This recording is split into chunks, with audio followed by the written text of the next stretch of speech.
Bonjour à tous, merci d'être revenus pour la session d'après-midi. Pour ceux qui ne me connaissent pas, je suis Johan Molinari, le directeur marketing de PrestaShop et du coup j'ai le plaisir d'animer cette nouvelle table ronde qui a pour titre 3 business models pour un même objectif. Avant de commencer, comme je sais qu'on vient de déjeuner et qu'on a le corps un peu lourd, je vous propose de regagner en énergie, qu'on se mette tous debout. Et assez simplement, comme en classe primaire, je vais demander aux gens du fond de venir dans les 5 premières rangées pour qu'on ait une table ronde un peu plus sympa et un peu plus interactive. Allez.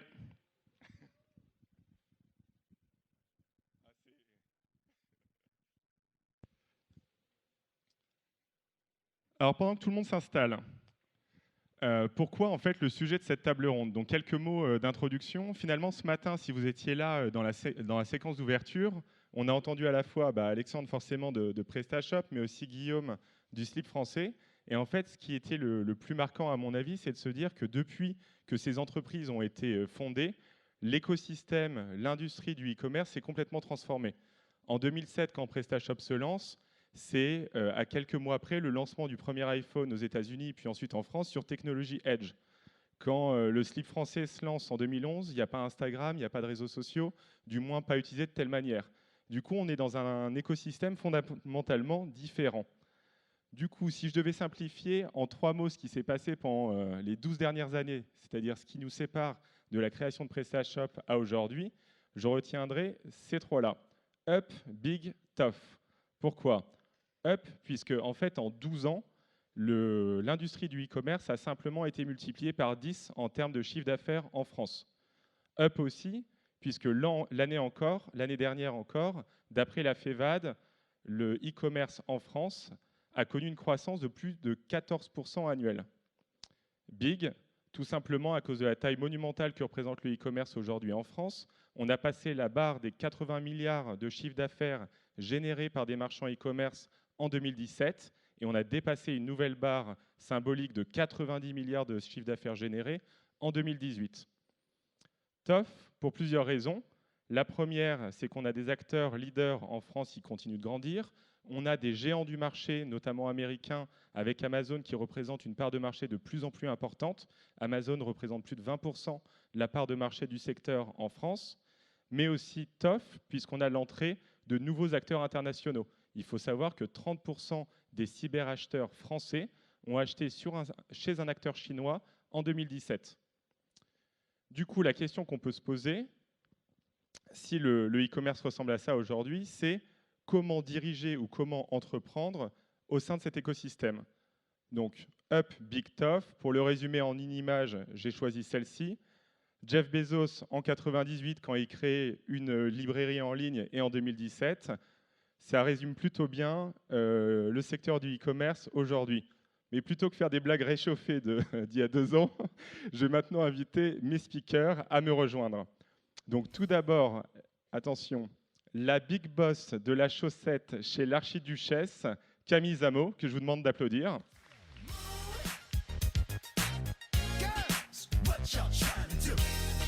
Arnaud Lanier, cofondateur et CEO de Colisée.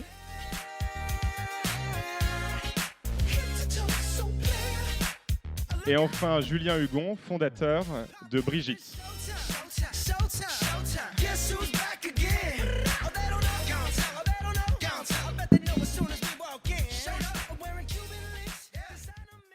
Donc, ce que je vous propose très simplement à tous les trois, c'est de commencer par un petit tour de table pour vous présenter, mais aussi nous présenter vos entreprises.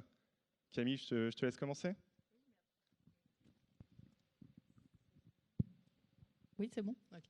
Merci beaucoup, Johan. Donc, moi, je suis Camille Zamo. Je suis effectivement la big boss de la chaussette. Pas facile à dire, beau challenge. Donc, moi, je suis la dirigeante aujourd'hui de la marque Archiduchesse. Archiduchesse est une marque de chaussettes qui existe depuis 2009, qui vend online principalement et qui a plus de 45 coloris dans son catalogue. Et notre force aussi, c'est de proposer des produits 100% made in France. Donc des chaussettes principalement parce que c'est notre cœur de métier, mais on a également des espadrilles, des t-shirts, des bonnets, voilà, plein de petits produits made in France qui peuvent être complémentaires à la chaussette. Arnaud, tu veux nous parler de Colisée ? Bon. C'est bon. Bonjour à tous. Donc, moi, je suis Arnaud Lanier. Je suis le cofondateur de Colisée, qui est une nouvelle marketplace sur le secteur du sport. Et quand je dis sport, ça va être achat et vente, plutôt vente de produits et d'articles de sport. Donc, chaussures, vêtements, accessoires et équipements. Et du coup, voilà, vous avez une petite preview. On a lancé le site il y a 2 mois exactement. Du coup, on est encore assez jeune. Et voilà. Super, Julien, je te laisse terminer. Félicitations pour votre lancement. Julien Hugon, moi j'ai passé les dernières années à travailler pour Google, Facebook et Snapchat. Et depuis quelques mois, je me suis lancé dans l'aventure entrepreneuriale. Je suis fondateur de Brigitte, dont l'objectif est de créer une app de live shopping. Brigitte est un peu la suite d'un certain Pierre Bellemare qui nous a quittés il y a 1 an. Et donc on crée une application de vidéo shopping en live pour les millennials. Super. Donc vous l'aurez compris, on a 3 niveaux de maturité et 3 business models qui sont très différents. On a Camille avec un e-commerce en fait établi depuis plusieurs années, et ensuite 2 entrepreneurs, l'un qui a déjà lancé sa plateforme et l'autre qui est encore en gestation. Du coup, Camille, toi qui as repris la marque Archiduchesse, il y a maintenant près de 3 ans, est-ce que tu peux nous expliquer quelles ont été en fait tes premières priorités pour redonner du dynamisme à la marque? Alors, quand j'ai repris il y a 3 ans, effectivement, mon principal objectif, c'était de redonner un coup de boost au site. C'est aussi pour ça que je suis arrivée, parce qu'Archiduchesse donc, existe depuis 10 ans et a connu des hauts et des bas. Et là, on était sur une période un petit peu dure pour la marque. Donc moi, je suis vraiment arrivée pour la rebooster. Et bah, dans un premier temps, quand on a un site e-commerce, il faut remettre à plat un petit peu le site. Et donc, le premier challenge que j'ai eu en arrivant, c'est de refondre le site. Donc, mobile first, hein, comme on en a pas mal parlé ce matin. Donc, on a beaucoup travaillé sur le site, le mobile. Dans un premier temps, il fallait vraiment remettre au goût du jour pas mal de choses. Et puis, quand on reprend une entreprise aussi, on fait une grosse analyse de l'offre. Donc, on a ouvert de nouveaux produits, on a lancé des nouveaux produits plus adaptés que nos clients demandaient aussi et qui n'étaient pas disponibles sur le site. Donc c'est des catégories un peu plus féminines, des nouvelles couleurs un peu phares qu'on n'avait pas, alors qu'on est spécialiste de la couleur. Et puis, on a aussi pas mal travaillé sur les réseaux sociaux, puisque quand je suis arrivée il y a 3 ans, il ne se passait quasiment plus rien sur les réseaux sociaux, Facebook, Instagram, et notamment Instagram était quasiment au niveau néant. Donc, il y a 3 ans, c'était quand même un petit peu dur. Donc, on a relancé pas mal de choses sur ces sujets assez clés. Ok, super. De ton côté, toi Arnaud, tu décides de te lancer du coup dans un projet entrepreneurial avec la création d'une marketplace verticalisée, comme on dit, puisque spécialisée dans le sport. Pourquoi ce positionnement et finalement quelles ont été les étapes pour pouvoir lancer Colisée, donc il y a 2 mois comme tu le disais? Ouais, du coup, nous, en termes de positionnement, on a très vite, on a créé la société il y a un peu plus d'1 an. On était 4 cofondateurs.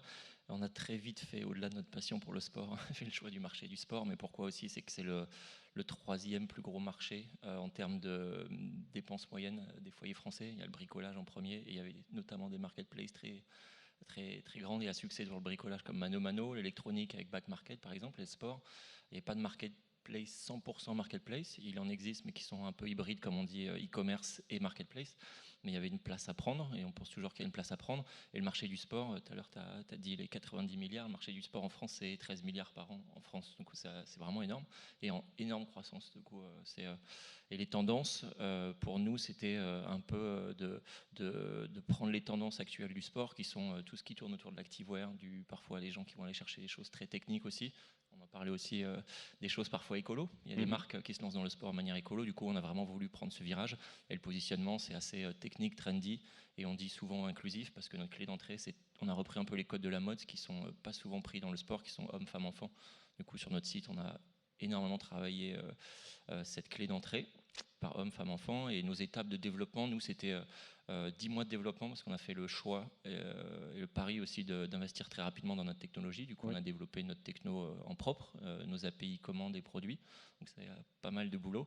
Et la deuxième partie de notre techno, c'est de se rendre compatible au maximum avec nos marques et nos marchands, nos partenaires. Et notamment, on a très vite créé notre connecteur PrestaShop. Du coup, c'était hyper important pour nous pour avoir un max d'offres et de marchands au lancement, et notamment sur PrestaShop. Très clair. Bon, du coup, enfin, Julien, toi, ton projet en cours de développement, est-ce que tu peux nous expliquer un petit peu les convictions qui t'ont mené à définir le projet Brigitte?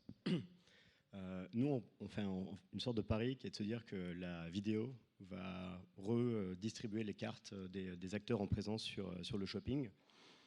Et on part du constat de se dire qu'un écart se creuse entre les habitudes de consommation des millennials, qu'elles soient digitales ou de shopping, digitales par la consommation mais évidemment mobile, mais aussi portée par l'essor de la consommation vidéo, de plus en plus verticale dans son format et également éphémère, portée également par les stories, qu'elles soient chez Insta ou Snap. Et aussi en face shopping, de se dire effectivement les millennials, c'est un peu ce que tu disais Arnaud quand tu parlais de découverte de nouvelles marques athleisure, de vêtements connectés, etc. En fait, tu as un segment du e-commerce qui sont les digital native brands qui sont un sous-segment du e-com qui croît plus de 30% par an. Et en gros, il y a un vrai besoin et qui parle très bien, en fait, ce sont des marques qui parlent très bien aux millennials, et il y a un vrai besoin de faire matcher offre et demande, et une complexité pour ces nouvelles marques d'émerger organiquement sur les réseaux sociaux, donc de gagner en visibilité de manière générale. En gros, voilà, on observe un fossé entre ces habitudes de consommation et l'offre shopping existante qu'on estime être très orientée catalogue, très statique, et qu'on a pour ambition, par le prisme du live dans un premier temps, de dynamiser en créant un acteur vidéo shopping. Ok.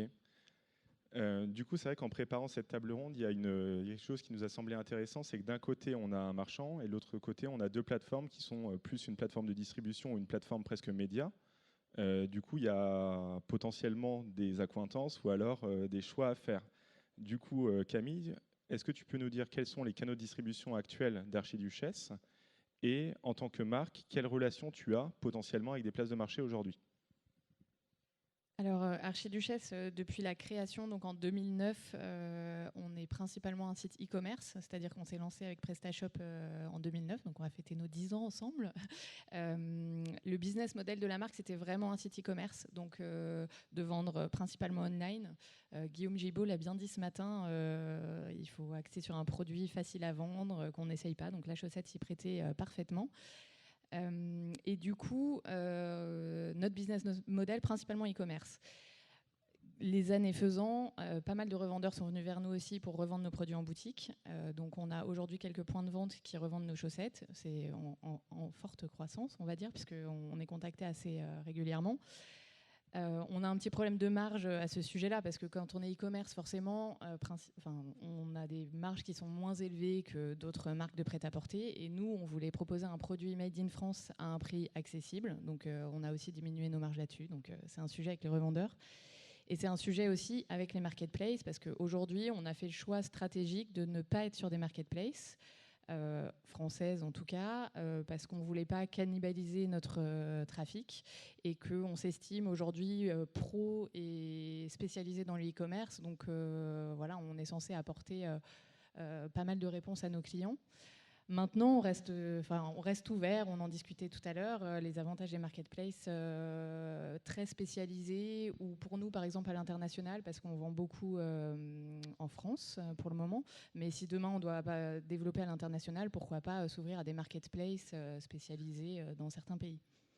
Mais notre stratégie aujourd'hui, c'est de ne pas forcément être sur des marketplaces. Ouais, c'est très clair. Du coup, je vais donner la parole à Julien et à Arnaud, puisque eux sont de l'autre côté. Du coup, est-ce que Julien, tu peux nous dire comment se passent, toi, tes premiers échanges ou partenariats potentiels avec des marchands? Très bien, mon cher Johan. Non, très bien, pour plusieurs raisons. En fait, j'aurais dû, dans l'introduction, présenter le format sous lequel on va créer Brigitte. Brigitte, en fait, c'est une émission quotidienne de 5 minutes au cours de laquelle on va vous présenter un produit associé à une offre, et l'audience aura 5 minutes pour décider si elle va vouloir acheter le produit. Mais avant de nous positionner comme un distributeur, et donc un vrai player ici, présent pour générer un gros volume de vente, on a pour ambition de créer une expérience interactive de 5 minutes sur mobile. Et vous pouvez regarder vos différents reports de campagnes différentes, si elles sont vidéo.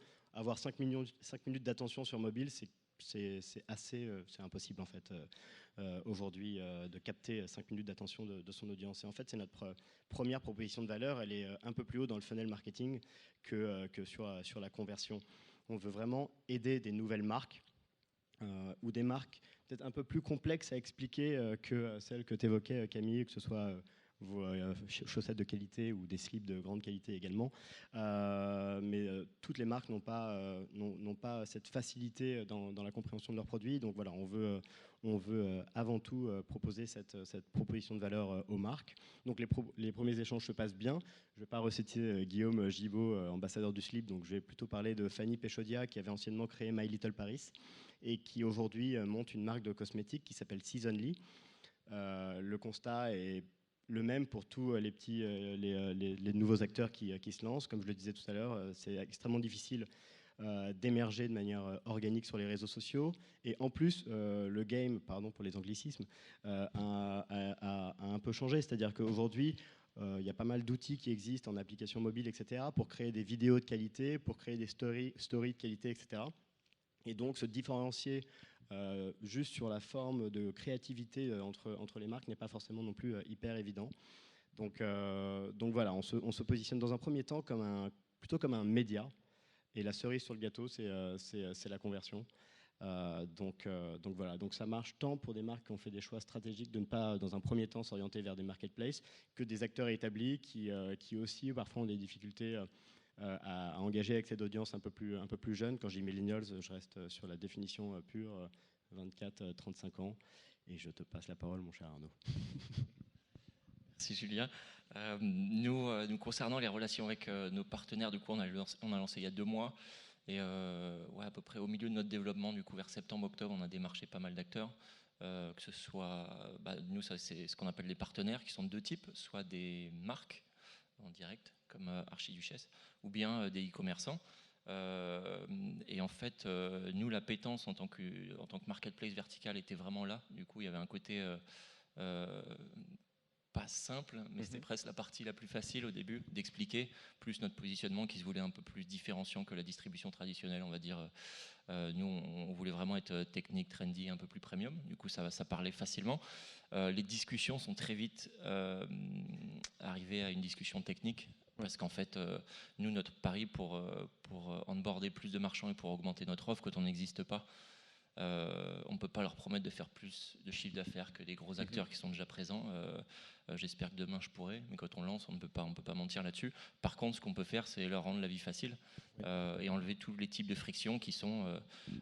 moi, nos premiers marchands, quand on les a eus, c'était envoyez-nous votre flux, quel que soit, et un flux, c'est un catalogue produit, quel que soit le format. Mais rien que dire ça, déjà, on avait marqué pas mal de points avec pas mal d'acteurs. Parce qu'on partait d'un catalogue en format Excel jusqu'à quelqu'un qui nous dit je vous l'envoie en API automatisé. Ok, mais on n'a jamais dit non à personne là-dessus. Et la deuxième partie, c'est donc ça c'est un peu l'import des catalogues pour nous. Et c'est comment, à chaque fois on avait cette question de comment je gère mes commandes chez vous. Et ben, c'est là où justement tout ce qui est gestion de notre API commande via le connecteur PrestaShop ou bien via notre back-office qu'on a construit ou bien via des gens qui sont en direct API. C'est là où on a vraiment fait attention à enlever un max de friction. Pour leur dire, ok, au début, on va faire peut-être un petit chiffre, mais au moins, on ne va pas te prendre de temps. C'était un peu ça la promesse qu'on a eue. Et on a commencé avec une 30aine de marques et de e-commerçants. C'était 2 tiers e-commerçants, 1 tiers marque. C'est beaucoup plus que ce qu'on pensait. Et maintenant, on a à peu près une 50aine de partenaires. Du coup, c'est vraiment cool. Excellent. Du coup, on l'a vu, 3 modèles très différents, un média, un e-commerçant, un distributeur. Par contre, il y a un point qui vous rassemble, c'est la nécessité en fait, de construire une marque forte, puisque vous en avez tous les 3 besoin pour pouvoir réussir. Du coup, est-ce que vous pouvez nous expliquer comment vous approchez justement ces questions de création d'identité et également de notoriété ? Peut-être que Julien, tu veux te projeter et ensuite on aura l'avis des autres. La parole à quelqu'un qui n'a pas encore lancé sa marque. Ça ne vaudra pas grand-chose du coup ce que je vais dire. Donc nous déjà, pour commencer, on a choisi un prénom qui n'est pas forcément le plus dans l'air du temps, Brigitte, sauf peut-être... bref, ça peut parler à plusieurs personnes. Il y a des Bardot, il y a des Macron, il y a des Lahaye, mais bon, on ne va pas rentrer dans tout ça. Nous, effectivement, on veut se différencier par l'éditorial, c'est-à-dire qu'on a une vision qui est de créer un acteur shopping sur un édito à mi-chemin entre My Little Paris et Combini. donc authentique, proche de la marque, respectueux des marques d'un côté, et également un peu pop et dans l'air du temps de l'autre. C'est très important. Notre vision et notre objectif, c'est de tendre vers la création d'un acteur vidéo marketplace, enfin une marketplace 100% vidéo. On pense que la première étape, c'est de le faire en étant plus un média afin de soutenir cette création de rendez-vous quotidien. J'ai oublié la question. Comment tu crées ta marque et la notoriété? Donc, sur le plan opérationnel, on fait le choix d'internationaliser notre studio. Parce qu'on en est extrêmement... Internationaliser. Ouais, c'est beaucoup d'ambition.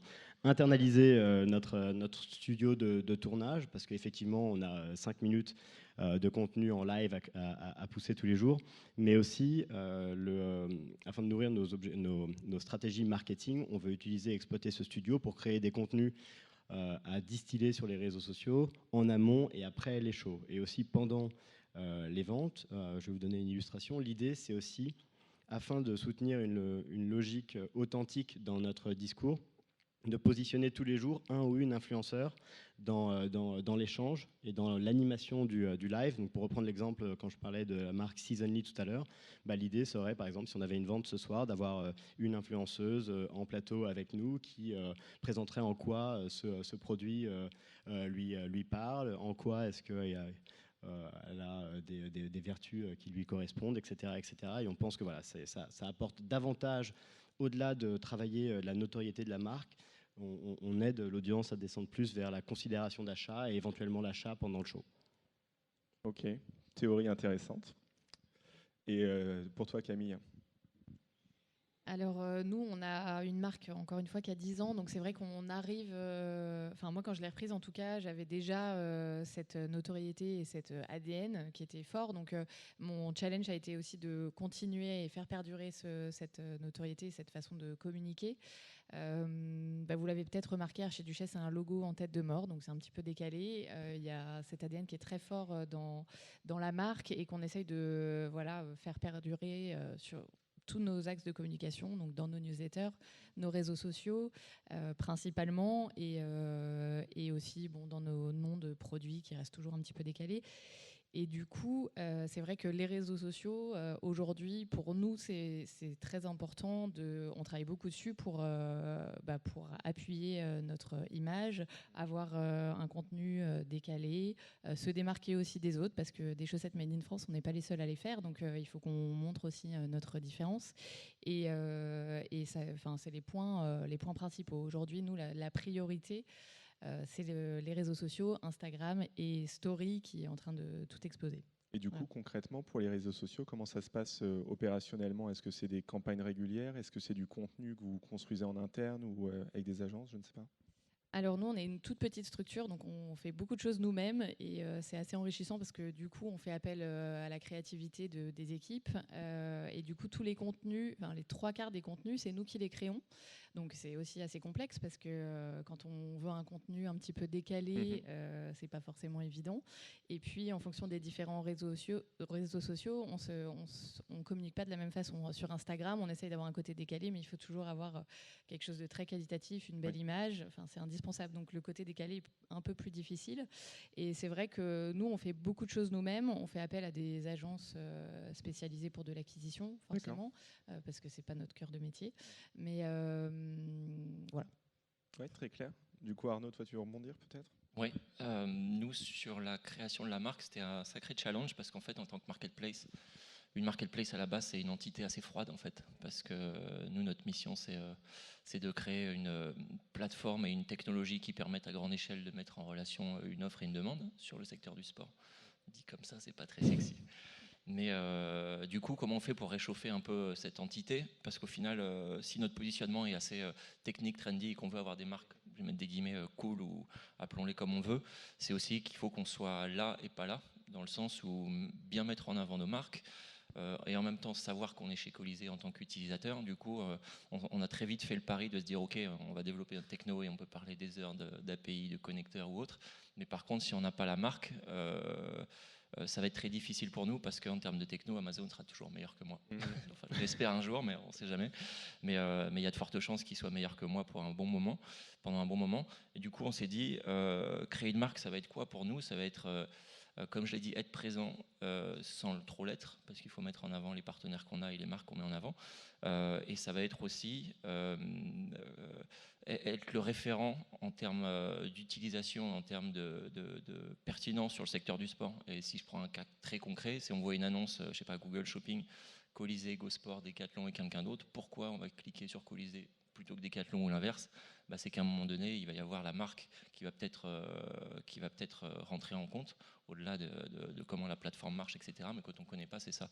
Du coup, nous, on a fait très vite le pari de s'associer avec une designeuse pour avoir une marque qui soit facilement reconnaissable et une identité visuelle qui soit assez importante. Et le pitch pour nous, c'était d'être assez inclusif, homme, femme, enfant, pour casser un peu l'image de on arrive sur un site de sport, c'est fait pour les mecs, avec un gros maillot de rugby dessus. C'est un peu un tue-l'amour pour le marché des femmes qui est un énorme relais de croissance aujourd'hui.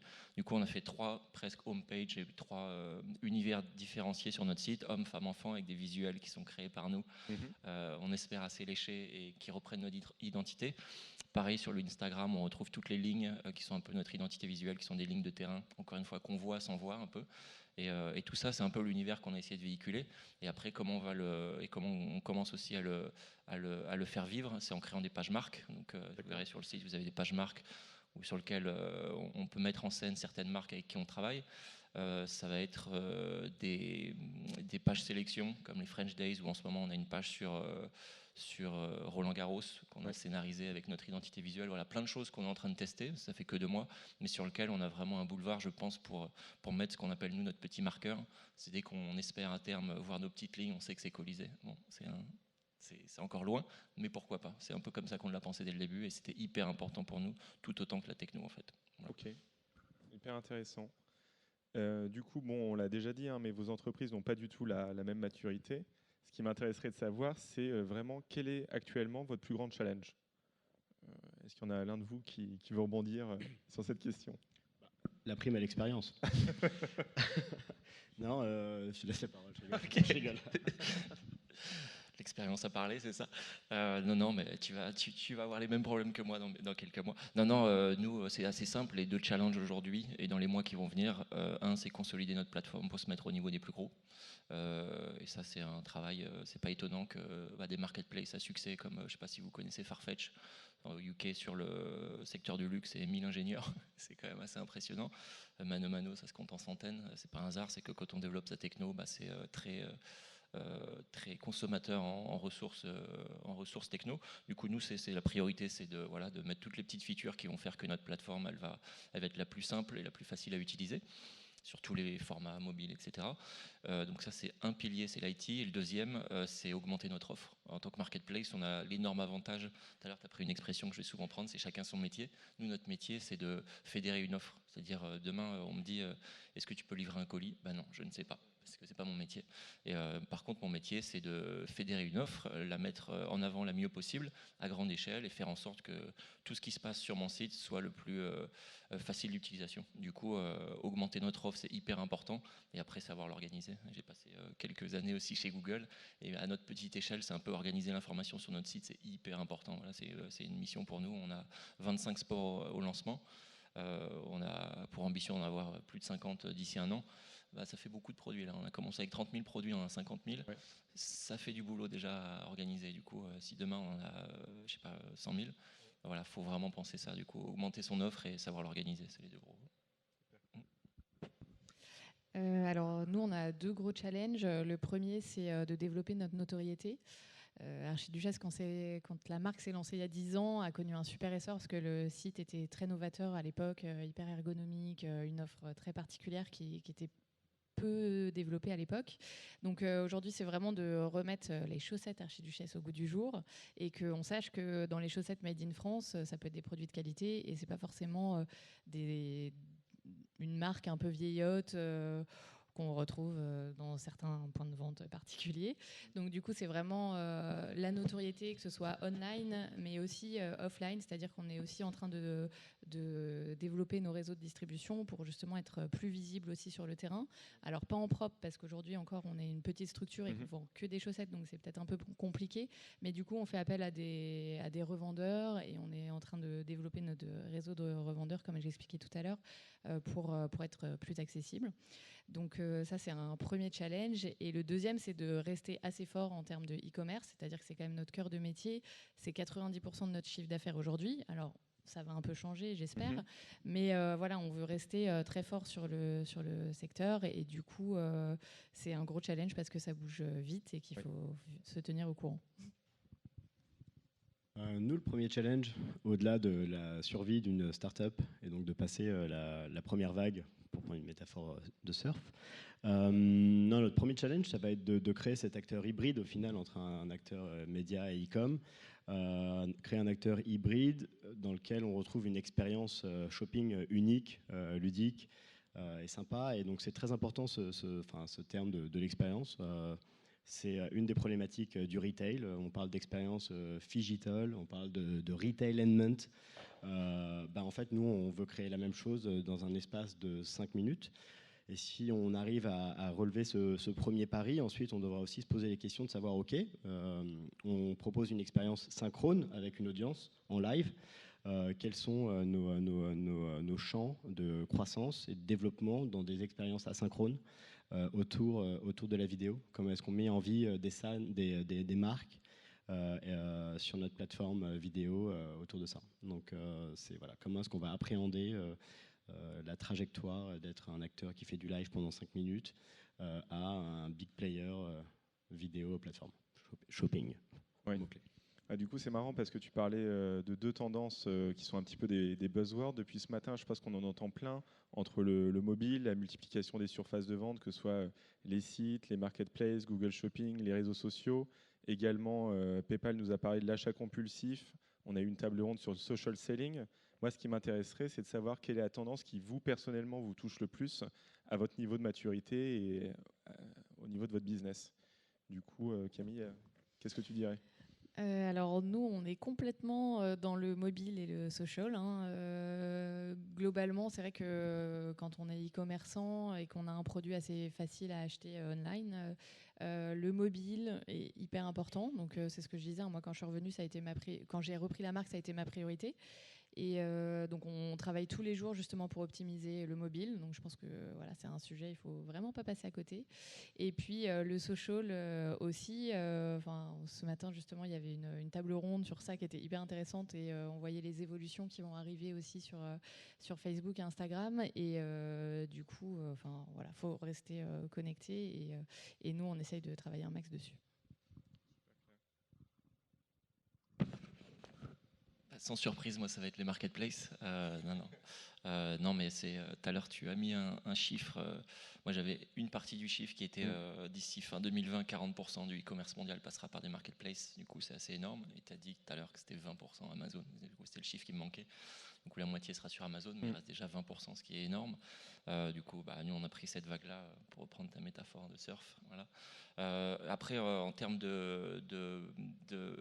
on va dire de tendance sur le sport, nous, ça va être toutes les tendances de activewear, athleisure, que le sport se limite plus à seulement la pratique sportive stricto sensu. Ça va être aussi, et on a un bon exemple, 4 personnes, 4 paires de baskets, que le sport fait partie de nos vies au quotidien. Et c'est un peu cette tendance-là qu'on veut prendre, que quand on fait du sport, on le fait plus à fond, et quand on n'en fait pas, on s'habille parfois aussi sportswear. Il y a plein de termes. Donc ça, c'est une grosse tendance de marché qui va de pair avec nous la féminisation, qu'on veut vraiment adresser à fond. Et tout ce qui est aspect personnalisation, c'est quand on achète en ligne, toi tu es dans le e-commerce aussi, c'est au max on peut personnaliser. Ça ne veut pas dire que je vais avoir un produit customisé, ça veut juste dire que sur une gamme de produits type une chaussure de running, je vais avoir la chaussure qui va le mieux à mon pied, quelle que soit la forme de mon pied, pronatrice, supinatrice, il y a plein de termes, l'épaisseur de la semelle, le drop, il y a plein de trucs techniques, mais que de plus en plus de gens vont aller chercher ce type de critères ou d'attributs comme ils vont en magasin. Du coup, voilà, nous, on réinvente pas la roue, même si on essaye de le faire, c'est de se dire tout ce qui se fait bien en offline, on essaie de le refaire en online. Et après, tous les phénomènes, on va dire, e-commerce au sens large, nous, on est en plein dedans, quoi. 70% de nos consommateurs achètent sur mobile et 70% achètent sur iPhone. Bon, bah voilà, on a compris, quoi. Et en fait, on suit juste les tendances du marché. Et moi, il y a et vous en avez parlé ce matin, une tendance qu'on regarde de très près, parce que c'est très spécifique au e-commerce et encore plus spécifique à la marketplace, c'est les paiements.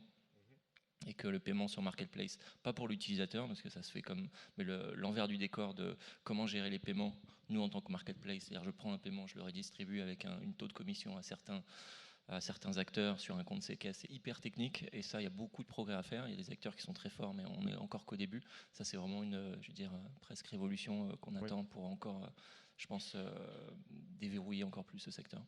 Voilà. Et moi, pour prolonger la guerre, la compétition dans les stats, non, toujours d'ici 2020, donc on ne va pas vous perdre sur l'horizon. 70% du trafic e-com sera en provenance de vidéos. Donc évidemment, nous, la tendance numéro 1, c'est la vidéo. Faut toujours faire attention à bien appréhender ce type de tendance dans le bon timing, parce qu'on peut se faire distancer. Donc ça, c'est un peu un message pour l'ensemble des personnes ici qui portent des marques, etc. Et pour l'avoir vu lorsque j'accompagnais des marques dans ma vie précédente. La deuxième tendance, c'est plus une tendance marketing, mais autour de l'influence marketing. C'est un business qui pèse 9 milliards aujourd'hui, qui est en forte croissance. On sait qu'avoir une pointure d'influenceurs, etc., ça ne parle plus tout à fait comme avant au grand public, etc. Le relais, il est maintenant pris par la micro-influence, la nano-influence, c'est vous et moi. La micro-influence, c'est les influenceurs qui ont 10, 20, 30 000 followers sur les différents réseaux sociaux. Nous, ce sont les influenceurs de ce type-là qu'on veut intégrer à notre conversation au sein de notre app. On fait le même choix d'architecture que vous. Je suis ravi de voir que 70% de votre business est sur iOS et mobile, puisqu'on fait le choix, bien sûr, d'être 100% mobile et 100% iOS à notre lancement. Et la dernière tendance, je pense que c'est celle avec laquelle PayPal ne sera pas en désaccord, qui est sur l'achat compulsif, impulsif. Je ne suis pas trop fan des deux termes, mais en tout cas, effectivement, au bout de 5 minutes, nous, il faut qu'on soit en mesure de gérer cette transaction et de délivrer 3 jours plus tard un produit chez quelqu'un. Donc, voilà. Très intéressant.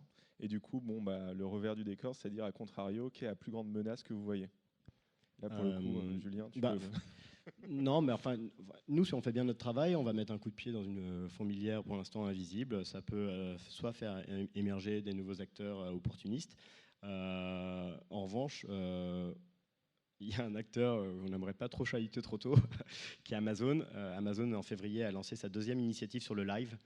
Si vous allez sur amazon.com/live, vous allez tomber sur une interface essentiellement sur desktop, il me semble, aujourd'hui, où vous allez avoir du contenu vidéo et parfois des lives. La première édition de Amazon Live, c'était essentiellement autour de la beauty, cosmétique. Et aujourd'hui, ce qui est rassurant et ce qui confirme un peu notre choix, c'est qu'ils s'étendent à d'autres univers, autour de la maison, de l'homme ou la maison homme-femme ou maison connectée, etc., etc. Peut-être des produits plus complexes à expliquer et à vendre aussi. Donc voilà, la menace fantôme, c'est Amazon. Nous, dans nos menaces quotidiennes, on va dire que c'est de ne pas s'adapter à ce qui se passe sur le marché du e-commerce. Donc c'est ce qui nous fait assez peur. C'est pour ça qu'on est assez présent, qu'on a participé à toutes les tables rondes ce matin pour savoir ce qui va arriver demain sur le marché, parce qu'on ne veut pas passer à côté de tout ça. Et d'ailleurs, c'est hyper intéressant de partager la table ronde avec une marketplace et avec Julien aussi, parce que ça nous permet de se dire tiens, la vidéo, ouais, en fait c'est pas mal. Et puis on en a parlé ce matin aussi sur une table ronde, les vidéos dans les fiches produits, donc c'est une tendance qui revient beaucoup, donc il ne faut pas qu'on passe à côté. Et nous, en tant que e-commerçants vendant des chaussettes, on a une grosse menace, c'est qu'il n'y a pas de barrière à l'entrée sur ce marché-là. C'est-à-dire que demain, n'importe qui peut lancer son e-commerce de chaussettes. Donc ça reste, pour nous, c'est une grosse menace, donc il faut vraiment qu'on soit très performant sur notre e-commerce, sur notre expérience client, sur nos réseaux sociaux, un petit peu partout, quoi, parce que si on a un concurrent exactement comme nous qui se crée, faut qu'on réussisse à le contrer, quoi. Oui, ouais, très clair, c'est un sacré challenge. Du coup, 2 petites questions rapides pour terminer. Moi, j'ai pas de menace sur mon marché. J'ai pas de menace sur mon marché. Ah ouais. Allez, bah, ça je vais tombe juste bien. en dire une petite. Ah, mais t'as de la Si chance, jamais- profite. Je suis le marché parfait. Non, j'ai juste à en dire une petite qui va de pair. En fait, il y a je trouve une grosse redistribution des cartes côté distribution. Et ça, c'est hyper compliqué pour nous. Et on en fait partie aussi en tant que marketplace et marketplace vertical a fortiori. Et ça, nous, on a fait le pari de se dire que la marketplace verticale était un pari gagnant parce que déjà on le voyait sur certains marchés et qu'en plus une market aujourd'hui là quand Camille dit on hésite à faire de la marketplace, la question que je pose derrière c'est ok, quel marketplace, c'est un peu est-ce qu'on parle d'Amazon, est-ce qu'on parle d'une autre marketplace hyper verticalisée, est-ce qu'on parle un peu les deux ou est-ce qu'on parle de Google qui lance sa marketplace? C'est quand même des grosses menaces et qui pour nous de temps en temps on se dit qui va réveiller Amazon? Ça fait un peu peur parce que je pense que tout le monde dans la salle, et même mon boulanger, au final, il est concurrencé par Amazon de près ou de loin. Mais au final, nous, quand on voit Google arriver, on se dit aussi, certes, ça fait un peu flipper, et en même temps, on se dit, ils vont quand même sur notre marché, ce qui veut dire que le marché, il attire aussi le marché de la marketplace. Du coup, c'est toujours menace, à quel point la menace, elle nous tue, ou à quel point c'est une énorme opportunité sur laquelle on peut peut-être en profiter. Du coup, c'est toujours entre les deux, mais voilà, c'est la distribution, c'est le gros pari qu'on a fait là-dessus. Très clair. Du coup, cette fois-ci. Non, mais du coup, pour terminer rapidement cette table ronde, avant de passer la parole au public pour quelques éventuelles questions, j'ai 2 questions rapides pour vous. La première, c'est quels conseils auriez-vous à partager aux marchands présents aujourd'hui dans la salle? Et le deuxième, on le verra après, c'est votre vision à 5 ans du e-commerce. Du coup, Camille, si tu veux commencer C'est moi qui commence. avec un conseil. Un grand conseil, j'ai l'impression de répéter un peu tout le temps la même chose, mais c'est voilà, de se tenir informé de ce qui se passe sur le secteur du e-commerce parce que ça bouge très vite. Donc il faut savoir bouger vite aussi, s'adapter. Et du coup, ça passe aussi par bien s'entourer, c'est-à-dire s'entourer d'une bonne agence, s'entourer des bonnes personnes sur les sujets clés du business. En termes de e-commerce en tout cas. Et la deuxième question, c'était à 5 ans. Ouais, la vision à 5 ans. À 5 ans, j'aimerais bien savoir comment sera le e-commerce. Ça passera peut-être par des plateformes vidéo. On en parlait ce matin aussi, ça peut être l'intelligence artificielle, il peut y avoir plein de choses. Donc nous, on se tient au courant de tous ces sujets. Je pense qu'il y a un côté éco-responsable, on en parlait tout à l'heure avec Arnaud, qui est en train de beaucoup se développer. Donc c'est vrai que je pense que le e-commerce va aussi changer là-dessus, notamment sur la livraison, qui aujourd'hui est peut-être pas optimisée, très éco-responsable. Donc il y a des choses à faire là-dessus. Et j'espère que dans 5 ans, on arrivera à trouver des solutions pour arriver à livrer les clients sans polluer autant. Julien, du coup Non, donner un conseil, ce serait un peu prétentieux, en tout cas directement lié à l'expérience que j'ai chez Brigitte, mais pour parler d'expérience plutôt passée, c'est plus un conseil d'organisation de votre marketing, de vos équipes marketing. Ça dépend évidemment de la maturité, de votre taille d'équipe, etc. Mais moi, je suis plutôt favorable à avoir un maximum de choses in-house, avec 3 briques fondamentales, créative, data et opération des campagnes marketing, afin de pouvoir itérer le plus souvent possible, partir sur des pistes différentes, tester les nouveaux formats des plateformes. Voilà, donc c'est plus un conseil organisationnel dans un temps 1, dans un temps 2, de pouvoir peut-être confier aux experts sur les différents sujets le sujet, mais en tout cas avec des guidelines que vous maîtrisez encore plus en fait, et en étant plus challengeant vis-à-vis d'eux. Et sur la vision, je pense qu'il y aura de plus en plus de ponts sur cette expérience un peu qui reliera le physique et le digital, de plus en plus de points de clic, collecte, etc. Un maillage beaucoup plus dense de toute l'infrastructure de livraison et peut-être plus green. La vidéo, évidemment, mais ce serait me répéter, et peut-être davantage de personnalisation, de marque authentique, etc., transparence. Voilà. Ouais. Vous avez dit plein de choses bien déjà du coup. Merci. L'aspect organisationnel est hyper important. Et nous on le voit avec pas mal de e-commerçants, voire de marques qu'on a. Le conseil, c'est toujours ne pas raisonner en silo, ne pas penser que ce qui se passe sur un canal d'acquisition, c'est en vase clos et il se passe pas la même chose sur un autre. Il faut vraiment penser vraiment omnicanal ou omnichannel, quel que soit le terme qu'on utilise, ça c'est hyper important. Et de temps en temps, nous on a toujours des nouveaux e-commerçants qui nous disent mais vous avez des prix différents sur votre plateforme, peut-être, mais en fait s'ils le sont chez nous, ils le sont aussi chez Google, et s'ils sont chez Google, ils le sont peut-être chez un magasin de sport offline. Enfin bref, mais c'est pas simple, attention.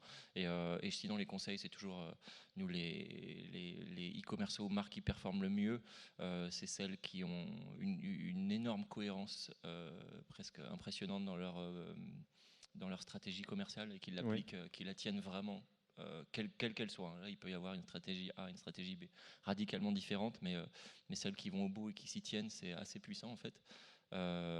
Et sinon, sur l'échelle d'à 5 ans, on va déjà se dire à 5 mois pour nous, c'est ça, c'est à peu près la même échelle. Nous, on croit chez Colisée, dur comme fer, toujours cet aspect marketplace, mais distribution. Il y a de plus en plus de marques avec qui on parle qui ont maintenant des interlocuteurs dédiés au marketplace. C'est quand même assez impressionnant de se dire, ok, ça y est, c'est devenu. Peut-être si on est une marque, il va y avoir peut-être les réseaux courts, les réseaux longs, quelle que soit la terminologie, les grossistes. Et maintenant, il y a un pilier qui est marketplace. Ok. Et ça, c'est assez impressionnant parce que tout va vite. C'est-à-dire, il y a 6 mois, il y a des marques à qui on a parlé, c'était c'est quoi une marketplace, c'est quoi un flux. Et maintenant, elles nous disent, oh, on vient de staffer quelqu'un. Du coup, ça va très vite. Et ça va de pair avec, je pense, tout ce que le e-commerce, et notamment cette salle, essaye de faire, c'est d'enlever un max de friction sur le digital, qu'on a peut-être moins en offline, et que je pense dans 5 ans, ça sera encore plus simple, soit par la vidéo, soit par, je sais pas, la réalité augmentée, où j'ai vu des startups sympas qui, nous, on est terrorisés sur le e-commerce, sur les retours, de se dire est-ce que la personne a pris la bonne taille de chaussures ou de quoi. Voilà, il y a plein de trucs qui vont, à mon avis, émerger là-dessus. Et ça paraît un petit sujet quand j'en parle comme ça, mais le guide détail, c'est un énorme sujet pour le e-commerce, je pense, dès qu'on est dans du retail, pour se dire comment on fait que sur 100 commandes, on nous en envoie que une ou deux, quoi. Mais ce ne sera pas le cas demain.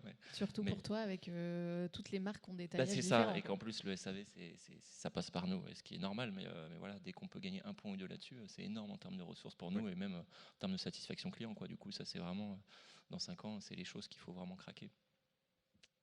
Ok, hyper intéressant. Du coup, je me tourne vers le public. Est-ce qu'il y a des questions que vous avez envie de poser à nos intervenants ?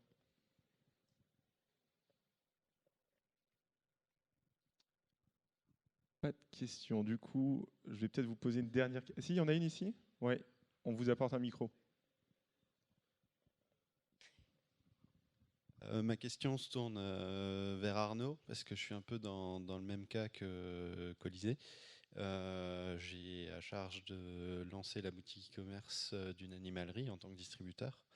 Et je voulais savoir un petit peu les 3 points qu'il faudrait faire en premier pour garantir de prendre la bonne route, selon toi. Ouais, la première que j'ai essayé de faire, et que si c'était à refaire, je la referais encore plus, c'est connaître ou masteriser à fond son catalogue produit. En fait, il faut vraiment commencer avant de se dire quels sont mes clients, ou souvent on part dans des plans marketing très compliqués au début, sans avoir passé assez de temps sur son catalogue, je pense. Du coup, nous, on a passé un temps, et quand je mets des guillemets, que 30 000 références à notre échelle, ça va. Mais quand on passe à 40 000, on n'a pas augmenté ces problèmes par 25%, on les a augmentés par 2, quoi. C'est assez exponentiel. Du coup, passez vraiment du temps à comprendre quels sont les produits, quels sont votre mix produit, qu'est-ce que font les concurrents sur les mêmes produits. Alors après, peut-être que vous avez une marque en exclusivité ou pas, mais c'est hyper important de regarder dans quel univers vos produits se positionnent. Et une fois qu'on part de ce constat, c'est OK. Je vais le dire pour mon cas, mais peut-être que ça s'appliquera pour vous, c'est un peu segmenter son offre en se disant sur X milliers ou centaines de produits, sûrement qu'il y en a qui sont un peu les têtes de gondole, que moi j'appelle souvent les tiers 1. C'est vraiment les top. Après, on a une sorte de grosse masse qui est tier 2. Et après, il y a les tier 3 qui sont, quelle que soit votre définition, qui peuvent être les fins de collection ou bien les produits un peu plus déstockés. Mais quand on a ça en tête, après, c'est beaucoup plus facile de se dire, OK, mon marketing mix, à qui je vais m'adresser ?